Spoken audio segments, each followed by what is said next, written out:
की बेला में आ जाइए, आप सब चलता रहेगा, ये रोने गाने भी सब चलेंगे। हमारे तो जो हमारी हुतात्माएं हैं जो इस संसार में हमको हमारे लिए बहुत अच्छे सपने देख के चले गए, वे ऐसा बिल्कुल नहीं चाहेंगे कि हमारी संतति हमारी संतानियाँ दुखी हो, वह हमारे अधरों पर मुस्कान रहे, हम खुश रहें। इसके लिए तो उन्होंने सब कुछ न्योछावर किया है इस माँ भारती के बच्चों के लिए। इसीलिए सर आनंद की मुद्रा में आ जाइएगा। अब थोड़ी सी देर हम उस मुद्रा में भी आएँ, उसके बाद में हम उस मुद्रा तक जाएंगे जो मुद्राएं कवियों को प्राप्त होगी। फिर से आप ताली बजा दीजिए। मुद्रा के बहुत सारे अर्थ होते हैं, हिंदी का प्रोफेसर रहा हूँ 30 साल तक, इसलिए मुद्राओं के बीच में तो मेरी मुद्रा आपको दिखाई दे रही मेरे चेहरे पर, उस मुद्रा पर ध्यान दे करके आप उस मुद्रा की तरफ अभी ध्यान नहीं दे जो आपके जेब में रखी हुई है, और आप तैयार हो जाइए। एक बार हम जयकारा कर दें, भारत माता की सारी कविताएं। देखो ऐसा नहीं कि ताली बजाने की जिम्मेदारी एक तो बेचारे आगे आके बैठे है ना, उनके ऊपर टेंशन पहले से ही, अपन पहले से आगे पीछे बैठ गए जाने वाले, ताकि सबसे पहले पैसा पीछे वो बैठते हैं, बोले कभी सम्मान देखने चलते, जरा देखने चलते हैं थोड़ी देर, जमा तो ठीक नहीं तो उधर के उधर निकल लेंगे।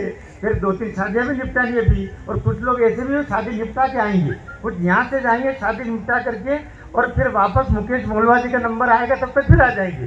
तो सारा प्रक्रिया सब चलेगा। सारी कविताएं, कवि सम्मेलन में क्या क्या होता है, यहाँ ऐसा नहीं होगा भाई।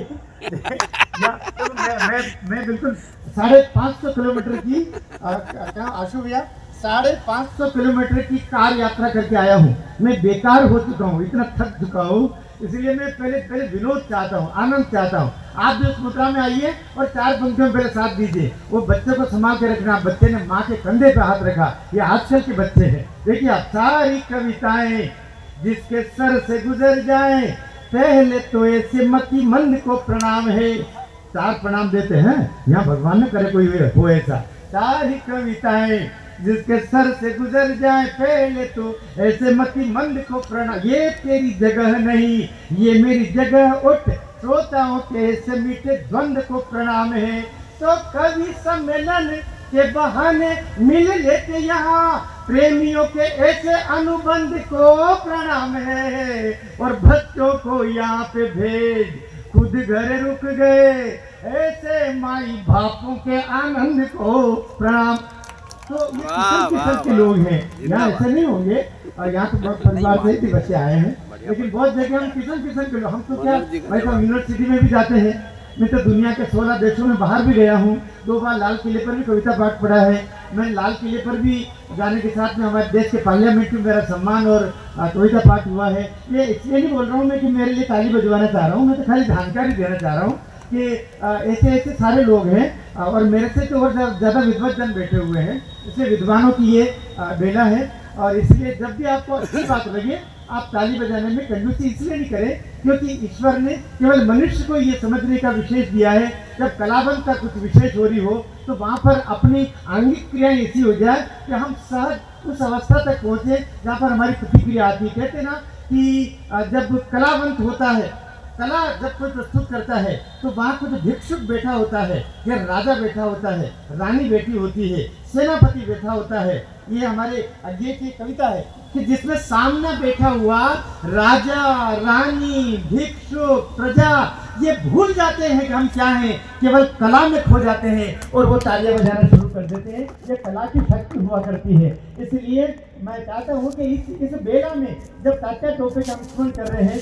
तो उस बेला तक पहुँचे, उस स्वाभिमान की बेला तक पहुँचे, जिस स्वाभिमान के लिए, इस मान के लिए उन्होंने अपने प्राणों की आहुति दे दी। और मैं चाहता हूँ कि आपके बंधु एक एक करके, हमारे कवि मित्र आए, हास्य के लोग भी आएंगे, ओज के लोग भी आएंगे, हमारी गीतों की बहुत स्वर लहरियाँ लेकर के हमारी 2-3 बेटियां बैठी हुई है। मेरे लिए तो कविता किरण बहन है, बाकी तो मेरी ये 2 नन्ही बालिकाएं हैं, उनको भी हम सुनाएंगे। सबके लिए बहुत एक अच्छा वातावरण बनेगा। मैं 4 पंक्तियां और पढ़ना चाह रहा हूँ कि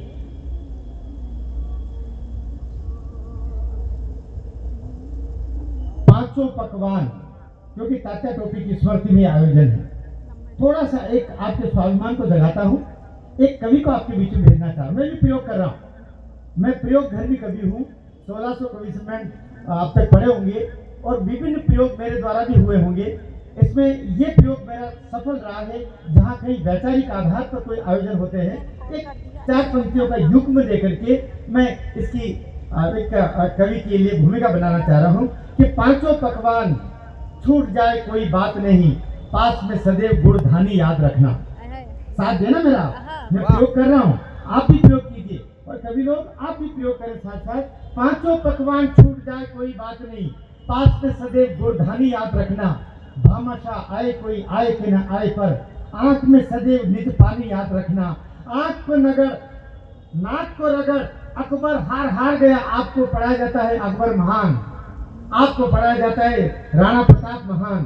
पहले तो भाई ये तय कर लो कि राणा प्रताप महान थे या अकबर महान था। महान तो कोई एक होगा, एक को आप झूठ बोल करके उसको महानता उसको देना चाह रहे हैं। आपको ये जान करके मैं थोड़ा सा आपको कविता से जोड़ रहा हूँ, इतिहास से भी जोड़ रहा हूँ और तात्या टोपी की उस जमीन तक वैचारिक आधार तक में लेके चलना चाह रहा हूँ।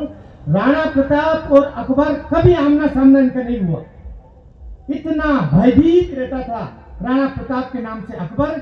जब भी भेजा है उसने किसी और को भेजा, सामने कभी नहीं गया। और आखिरी में तो इतना भयभीत हो गया था कि उसने अपनी राजधानी भी आगरा को छोड़ करके और लाहौर चला गया था। तब ये पंक्तियां, अब आप समानना पंक्तियां पूरी, तीसरी से चौथी पंक्ति आपके हृदय को छू जाए और कवि सम्मेलन की भूमिका भी तैयार हो जाए तो आप स्नेह दीजिएगा। 5 पकवान छूट जाए कोई बात नहीं, पास में सदैव गुड़ धानी याद रखना। भामाशाह आए कोई आए के ना आए पर, आंख में सदैव निज पानी याद रखना। तो नाक को रगड़ अकबर हार हार गया, कोई ना प्रताप। नाक को रगड़ किस बात के लिए? राणा प्रताप एक बात मान लो मेरी, तुम ही राजा रहना, तुम ही नरेश रहना चित्तौड़ के, बस मेरी दास्ता स्वीकार कर लो। लेकिन राणा प्रताप ने दास्ता स्वीकार नहीं की। इसलिए कहना चाह रहा हूँ कि नाक को रगड़ अकबर हार हार गया, कोई ना प्रताप जैसा सानी याद रखना। और नाक को रगड़ अकबर हार गया, कोई ना प्रताप जैसा सानी याद रखना। और स्वाभिमान जब जब डावाडोल होने लगे, घास वाली रोटी की कहानी याद रखना।